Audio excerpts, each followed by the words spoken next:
you're doing everything right, and it still feels like you're in the shadows. Here's what to do when no one sees you. Hi, my name is Jesse, and this is the Valiant Lifestyle. And in this incredible episode, I'm going to be talking to how to keep showing up when you feel invisible. 3 survival strategies for bonus dads.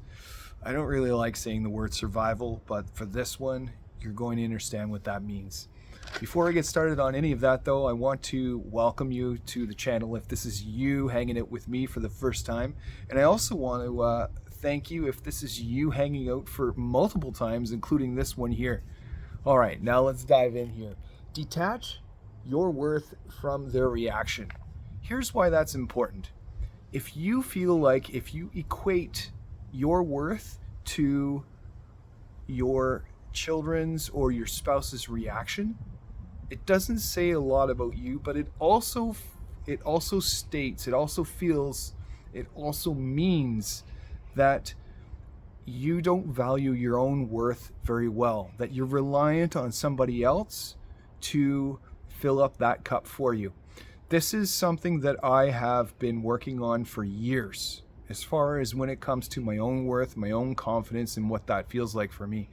And what I used to do with my wife was when I would do something like a gesture, anything really, it could be like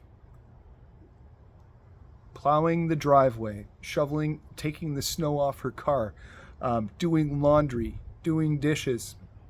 I felt like if I didn't receive some sort of compliment, that it wasn't received, it wasn't heard, she didn't hear it, she didn't love it.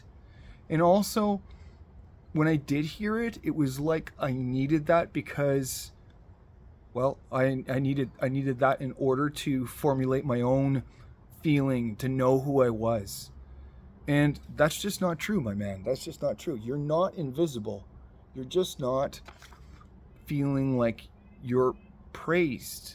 And you don't need somebody else's reaction to know your own value, know your own worth. How that happened for me was when I realized how powerful I was just doing my own stuff in the morning every day. And when I don't do that, I feel like I devalue myself.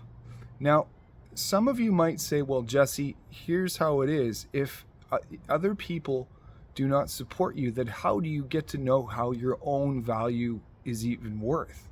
That is true to a point, but it doesn't come from a place of ego. It doesn't come from a place of, I need this people pleasing in order to fulfill my own need of feeling like I am confident and I have a value.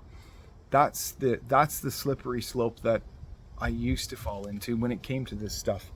Celebrate quiet wins.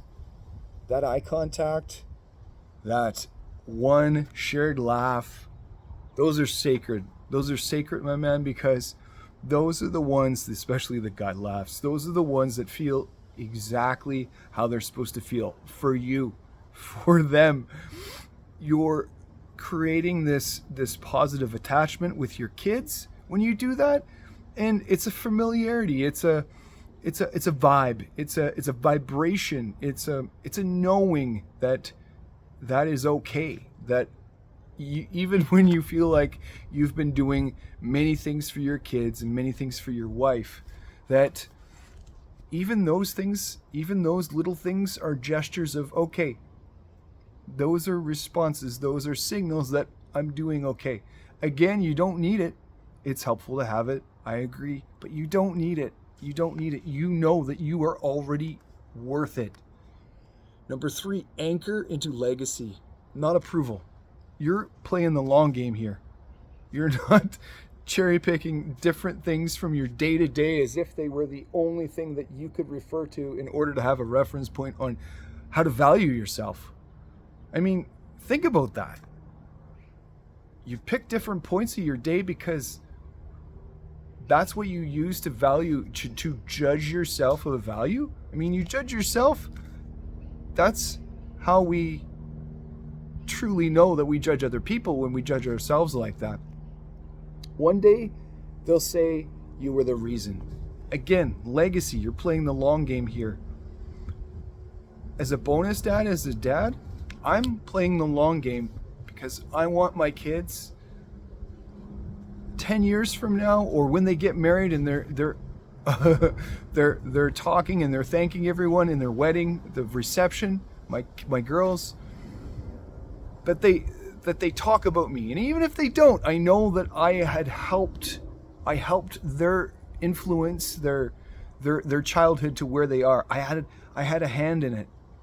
But I don't need them to say that for me. It's nice. It's a nice compliment. It's a nice byproduct of who they are as children. Especially, I mean, if I talk about my wife separate from that as an example, down the road, playing the legacy, the long game. If she says something to another person, a friend, an acquaintance, a colleague, and she praises me, that's nice. That's nice. But I don't need that to know that I'm already good. And that's not selfish. That's self-love. All right. Comment, I still show up. I still show up. If you've chosen your presence over applause. Again, one is ego and the other is self-love around you. Now, if you want to have a bigger and larger conversation or a more meaningful and in-depth one, I'm down with that. And let's do that. Go to thevaliantlifestyle.com and book that 30-minute complimentary call with me. It's free. It's free. Why not take advantage? And you're not obligated to buy anything. I just want you to have a place to go to maybe ask the question that you've always been wanting to ask, or something that came up in the words that I spoke to you about and you want to know more about that. Love for you to do that. Take care, and as I always say, let's do this.